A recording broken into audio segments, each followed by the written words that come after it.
Right. I want to go a little deeper on the early stage investment side because a lot of things are changing, not just in the US, but also in Europe. You know, more accelerators springing up, incubators, more angel investors forming groups, organizing themselves. So I think it's a very good time for people to start startups. Doing a startup is still incredibly difficult, but it feels like it's almost incredibly easy to start a company these days, not just because it's cheaper, because there are so many more options for early funding, early customer feedback through crowdfunding campaigns and whatnot. What I'm wondering is, how does that change the role of an investor that usually steps in a little later into the game? Has it changed the companies that you see coming in? Basically, my question is, if a company comes out of an accelerator or has been backed by smart angel money, are they typically in a better position than they would be a couple of years ago before all this existed? Of course. Okay, I'll go with that one first. Maybe be the contrarian here, not necessarily, right? Frankly, we have very specific goals we're trying to achieve, and when we find companies, regardless if they have had angel funding or normally they would have had angel funding, but not necessarily coming out of accelerators. They're not necessarily better off by coming out of accelerators. That's what I'm trying to say.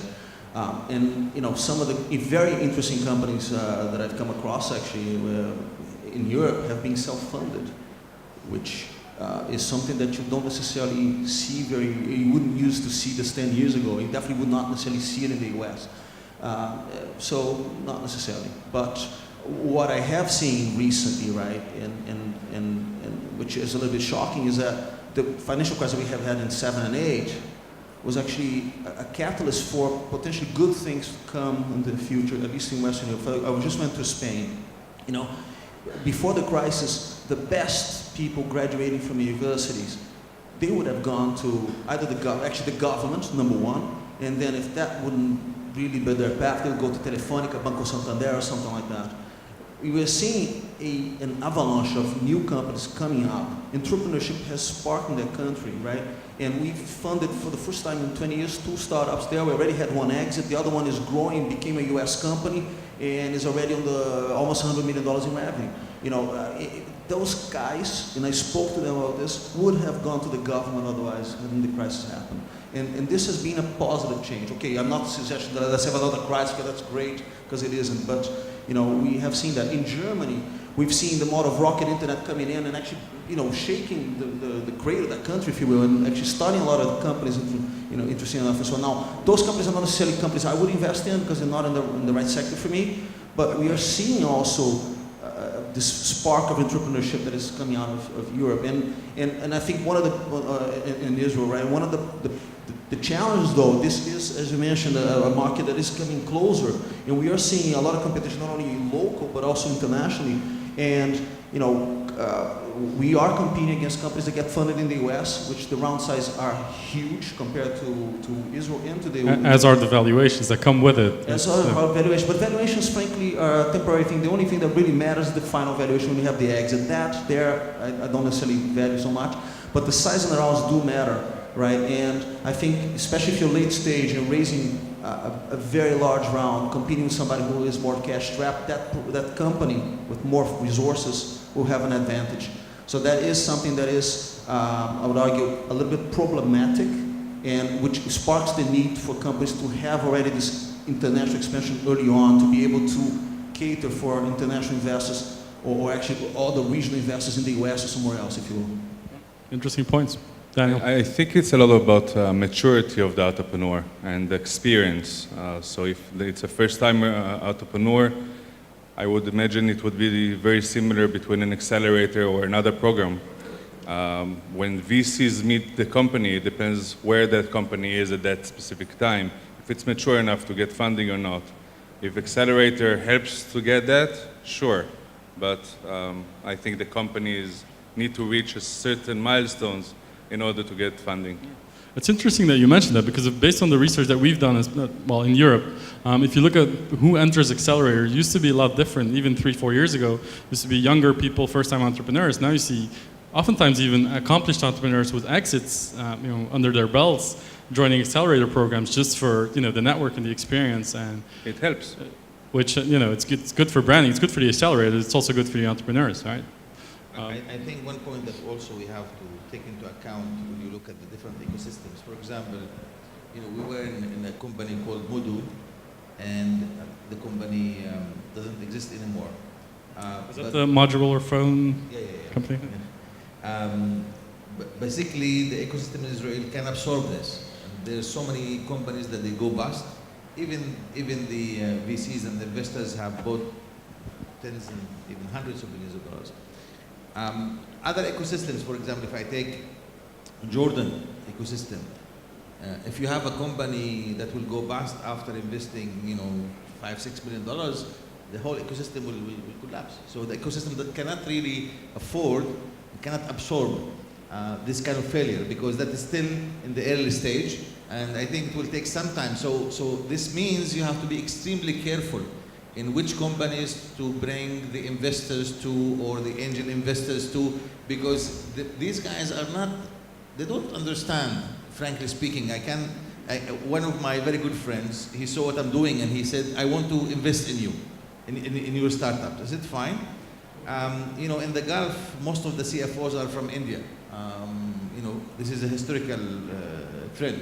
So he basically, they own an oil company. It's a very rich family. So I went to the CFO, who was an Indian guy, and I started explaining to him what we are doing. And after like 1 hour of meeting, I told him, my friend, I said, listen, if you bring Facebook to your CFO, he will say it's worth zero, because there's nothing he can touch in that company. Facebook is a cloud, while he's used to oil drilling and pipelines, and that's what he understands. So it is not all ecosystems are the same. So some ecosystems are more advanced and they can absorb these kind of failures. Other ecosystems, I think, still too early. We need some time before we're able to have the cycle become more aggressive and more fast. I think failure is a must, and that's how the market and the entrepreneurs learn. We learn from our mistakes, and that's, I think, the most important part. Modu was a huge size, but out of Modu came more than 30 startups afterwards. So I think for the economy and for government-wise and for creating new entrepreneurs that came into the market, and with some successful companies, failure made it work. So. Yeah, but it's a sign of maturity, right? I think what you're describing, I saw this like 20 years ago in France as well, where the entrepreneur may have had a great idea but failed. That's it. It was the end for, not necessarily for the ecosystem, but for that team would never get funding again. And I think what I mentioned about the last 5-6 years have been a big improvement to Western Europe specifically, is that stigma is not there anymore. People are aware that, every 10 startups that come up, 9.7 will fail. So the likelihood is that these guys will fail, but that is not necessarily a bad thing, as you say. I think it's a case by case, in terms of the quality of the companies and exploring the startup scenes both in London, Barcelona, Berlin and Tel Aviv. You can find good companies in every place. You just need to find the right one. It's true. The kind of company that started, anywhere. Let's take Eastern Europe, for example, where they have a lot of the early stage funds are backed by governments, which isn't necessarily better or worse, it's just different. But do you really think that a company, that an entrepreneur can start a company anywhere and scale it globally? Or do you think there's still some issues with, the fragmentation, the cultural differences? So of course there are some issues. So for example, in Berlin, you see that they target the local market compared to other places, centers that actually start work globally from day one. So it's the language. So in Germany, they will aim the beginning to work in German. Here in Tel Aviv, I think they are working in English from day one, the way that they target the market. And yeah, that's one of the main problems. It's the working process, to think from the beginning globally. All right. Danny, your thoughts on, because you invest pretty much anywhere, right? As long as it's a good opportunity, but you try to stay close to your companies. So we try to invest where our nose is. So we have Oded Hormoni in California representing us, and we invest there. We help our companies from having a presence in Silicon Valley. We invest in Israel. We just love Israel for so many years now. We can't stop. So it's interesting. You have a partner in Silicon Valley, which is, uber competitive in terms of investments. All the firms are there. Lots of international firms have partners there. How do you still compete with one person in the valley? Well, only foreign VCs in Israel have a local presence in Silicon Valley.